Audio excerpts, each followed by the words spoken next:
Hello, magical people, and welcome to part 2 of our deep dive into divination in theory and practice.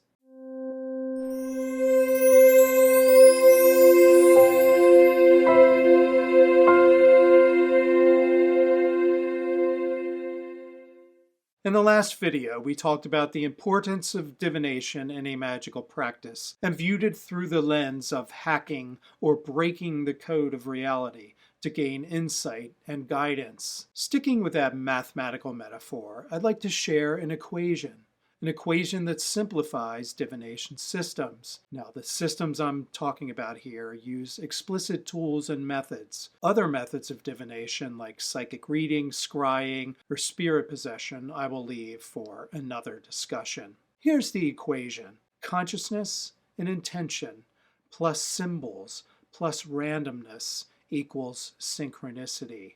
When we practice divination, we bring our conscious intention to the process. Sometimes we seek answers to a difficult problem we or a client are experiencing. Sometimes we try to determine if a course of action is wise or foolish. Other times we may seek insight into a vexing question or event in our past. Occasionally, we might just do it out of curiosity to see what our oracle has to say to us. The more sincerely we focus our intention, the better the information we'll receive. If you consult an oracle to test it, or flippantly or as a joke, it won't work. Nearly every diviner, regardless of the system used, will likely tell you that sincerity is necessary and that the oracle will fail or worse, lead you astray if you don't take it seriously. So we take that conscious intention and then we add symbols to the mix. These symbols can be tarot cards, my primary method, runes, dice, coins, yarrow stalks, cowrie shells, or animal entrails. I advise against animal entrails. Some systems, like Geomancy and its related African-based methods like Sikidy and Ifa, generate symbolic figures that the diviner then works with. Tarot is especially appealing to many modern diviners because the images on the cards are visually rich, archetypal, and polyvalent. They contain limitless multitudes of potential meanings. But the critical ingredient in divinatory systems is randomness. The Babalawo passes palm nuts from hand to hand or throws the Opele Ifa chain. The tarot reader shuffles the deck. The Ching practitioner tosses yarrow stalks or coins. And the geomancer makes random dots in a tray of sand or on a piece of paper. Randomness is where the magic happens. Randomness is where the questioner opens up to infinite possibilities and allows something, whether you call it God or gods, spirits,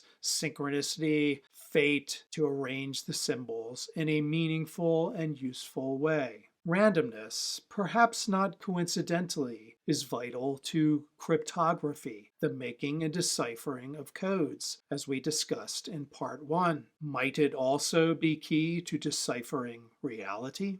And then we get the answer to the equation. Conscious intention plus symbols plus randomness equals synchronicity. And I'm using synchronicity here not in the strict Jungian sense, but in the popular sense of meaningful coincidence, with the key of meaning. Without meaning, random symbols are just that, meaningless. However the divinatory process works, and again, I don't claim to be an expert theoretician or to have any answers, it most assuredly works. And it works whether you believe it's just a psychological exercise or a message from gods or spirits or your higher self. When you work with that equation with sincerity, adding randomness to symbols with conscious intent, you get meaningful information, insights into problems or complicated situations, hints at what the future might hold. Often, and with practice, that randomized symbolic exercise will provide excellent advice. In fact, most practitioners begin to sense a personality to the system they're working with. The I Ching seems to have a different personality than tarot or runes. Sometimes when I read tarot, it seems to be toying with me. For a period of several months, it kept throwing the same card at me, no matter how much I shuffled. After a while, I would laugh out loud when I'd pull the same card from different shuffled decks of 78 cards. This happened over and over and over again. It felt as if the tarot was laughing at me.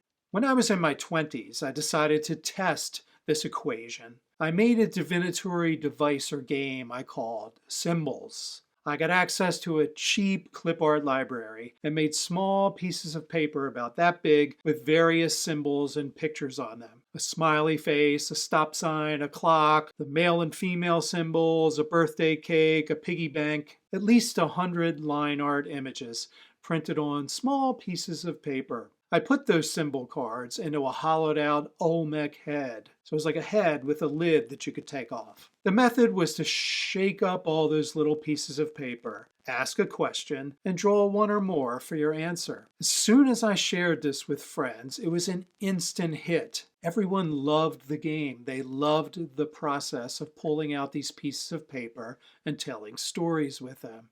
People find tarot cards complex and sometimes difficult to read, but asking a question and drawing a very straightforward image was instantly graspable by everyone. And it worked.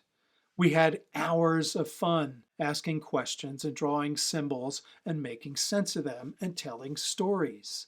Another simple and practical use of this equation was the cut-up technique, pioneered by the Dadaists and then Brian Geisen, finally popularized by William S. Burroughs, in which pieces of text from newspapers, books, or other printed materials were cut up and randomly rearranged. Although originally used as an artistic literary technique, Burroughs soon discovered that the process functioned as a means of divination. In his words, the future leaked through the cut-ups. Randomness was producing meaning and even predicting events. In conclusion, I'd like to suggest that you think about that equation and what it means to your divinatory practice. Does it suggest larger questions about the structure of reality? Does it make you want to experiment with other systems or even develop your own? Let me know, and see you next time.